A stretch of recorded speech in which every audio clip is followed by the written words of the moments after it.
একদল অন্ধ লোক হাতির বিভিন্ন অংশ স্পর্শ করে বিভিন্ন সিদ্ধান্তে পৌঁছায়। যে হাতির কান ধরেছিল সে বলেছিল একটা পাখা। যে হাতির শুঁড় ধরেছিল সে বলেছিল এটা একটা সাপ। যে হাতির দাঁত ধরেছিল সে বলেছিল এটা একটা বল্লম। বল্লম মানে হচ্ছে একটা অস্ত্র। তো যে হাতির লেজ ধরেছিল সে বলেছিল এটা একটা দড়ি। যে হাতির শরীর ধরেছিল সে বলেছিল এটা একটা ওয়াল।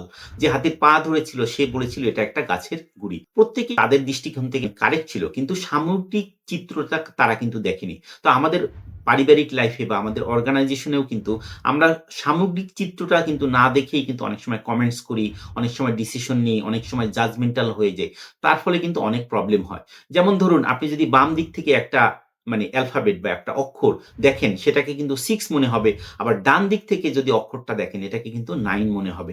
তো এই যে পার্সপেক্টিভ বা দৃষ্টিভঙ্গি বা দৃষ্টিকোণের যে চেঞ্জ, এই দৃষ্টিকোণের চেঞ্জের জন্য কিন্তু আমাদের অনেক প্রবলেম হয়। আমাদের পারিবারিক লাইফে এবং আমাদের অর্গানাইজেশনে আসলে কিন্তু রিসোর্সের প্রবলেম নাই, টেকনোলজির কিন্তু আসলে প্রবলেম নাই। যে জিনিসটার প্রবলেম আছে সেটা হচ্ছে একটা মানবিক দৃষ্টিকোণ থেকে দেখার প্রবলেম, আবেগীয় দৃষ্টিকোণ থেকে দেখার প্রবলেম। দ্যাট মিনস হচ্ছে অন্য মানুষের ইমোশনটা বুঝতে পারা এবং লিডারশিপের প্রবলেম এবং কমিউনিকেশনটা আমরা কিভাবে করছি সেটার প্রবলেম। যেমন ধরুন আপনি নতুন একটা সফটওয়্যার বা একটা নতুন মেশিন যদি অর্গানাইজেশনে যদি চালু করতে চান, তো কমিউনিকেশনটা যদি আমরা এভাবে করি যে, "আপনারা আমাদের সাথে দীর্ঘদিন যাবৎ কাজ করছেন। এজন্য আমরা অত্যন্ত কৃতজ্ঞ এবং আপনাদের জন্য আমাদের অর্গানাইজেশন খুবই প্রফিটেবল এবং সেফলি অর্গানাইজেশনটা বিগত ২০ বছর যাবৎ চলছে। তো আপনাদের সহযোগিতা সবসময় দরকার। যেহেতু টেকনোলজি চেঞ্জ হয়ে যাচ্ছে, আমরা একটা মেশিনারিজ বা একটা সফটওয়্যারে একটা চেঞ্জ নিয়ে আসতে চাই। এজন্য প্রয়োজনীয় সকল ট্রেনিং এর ব্যবস্থা আছে। আপনাদের চাকরির নিরাপত্তা আমরা 100% মেক সিউর করছি।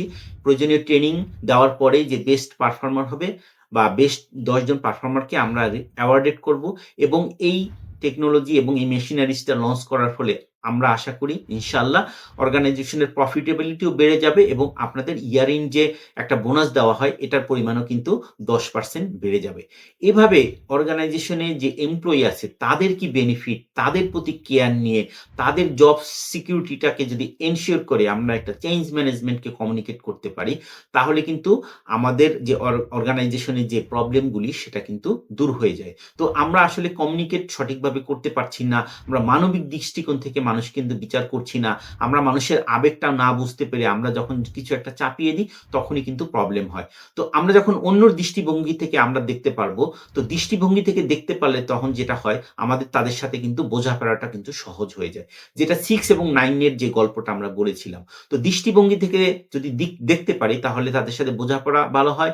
বোঝাপড়া যখন ভালো হয় তখন তাদের সাথে আমাদের একটা ট্রাস্ট বিল্ডিং হয়। যখন আমাদের একটা ট্রাস্ট বিল্ডিং হয় তখন কিন্তু আমরা অন্য মানুষকে বেশি, বেশি ইনফ্লুয়েন্স করতে পারি। এভাবে কেয়ারের মাধ্যমে আমরা কিন্তু অর্গানাইজেশনে আমাদের ফ্যামিলি লাইফ এ কিন্তু আমরা ইনফ্লুয়েন্স করে মানুষকে দিয়ে কিন্তু আমাদের কাজটা করিয়ে নিতে পারি এবং দীর্ঘমেয়াদী একটা সাস্টেইনেবল অর্গানাইজেশন, সাস্টেইনেবল একটা ফ্যামিলি বিল্ড করতে পারি।